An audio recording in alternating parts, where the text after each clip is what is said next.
A Rahim M പിയുടെ ഇംഗ്ലീഷിനെ പരിഹസിച്ചവർ ഇവിടെക്കമോ? നല്ലൊരു English item ഇപ്പോൾ റിലീസ് ചെയ്തിട്ട് സോഷ്യൽ മീഡിയയിലെ മൗദൂദികൾക്കോ കോൺഗ്രസ്സുകാർക്കോ ഒരനക്കവുമില്ല, ആവിയുമില്ല. എല്ലാം ചത്തതുപോലെ കിടക്കുകയാണ്.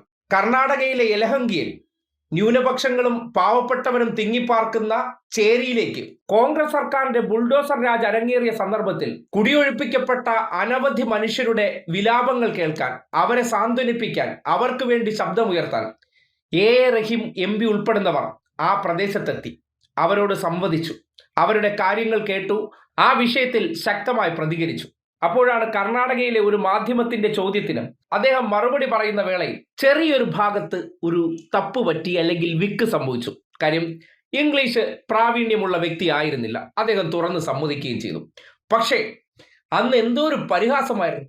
അഡ്വക്കേറ്റ് ആണത്രേ, ഒരു അഡ്വക്കേറ്റിന്റെ ഇംഗ്ലീഷ് നോക്കണേ, PG നേടിയ ആളുടെ ഇംഗ്ലീഷ് നോക്കണേ, ഇതെല്ലാം വ്യാജ സർട്ടിഫിക്കറ്റ് ആണോ എന്ന നിലയ്ക്കാണ് കോൺഗ്രസിലുള്ളവരുടെയും ലീഗന്മാരുടെയും എല്ലാം ഇംഗ്ലീഷ് പ്രാവീണ്യത്തെക്കുറിച്ച് ഇവർ തള്ളിമറിച്ചത്.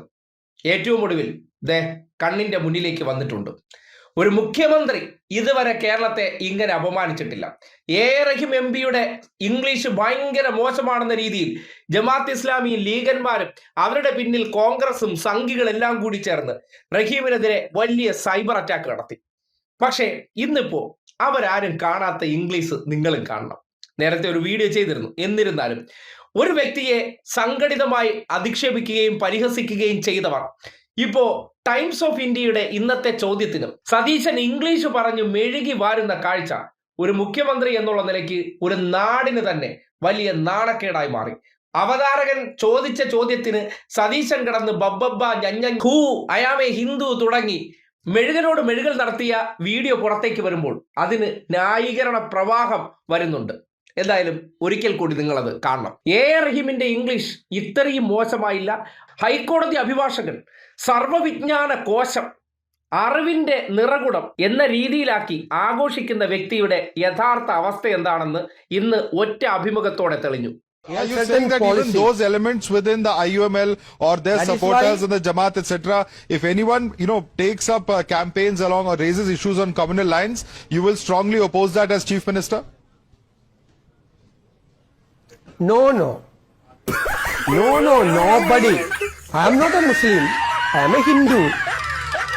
No, not about you. But IUML is your ally. And we know how many of the parties allied to it are. We are talking about the organizations associated with IUML as well. Yeah.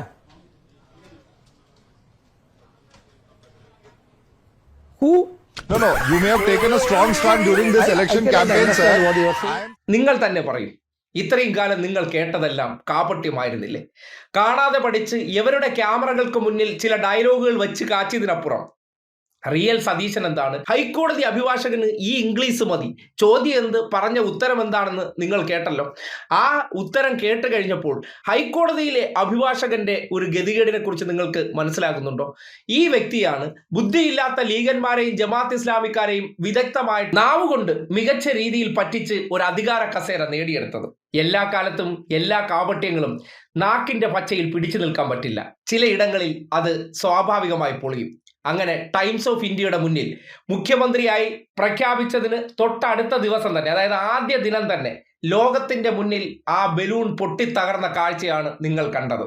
എന്നിട്ട് നിങ്ങൾ പറയൂ, ഇന്നലകളിൽ A റഹീമിനെ പരിഹസിച്ച English വിദ്വാൻമാർ, അല്ലെങ്കിൽ A റഹീമിന് special English class എടുത്തവരൊക്കെ എവിടെ പോയി? ചത്തതുപോലെ കിടക്കാതെ ഒന്ന് ഉയർത്തെണീറ്റ് വരൂ.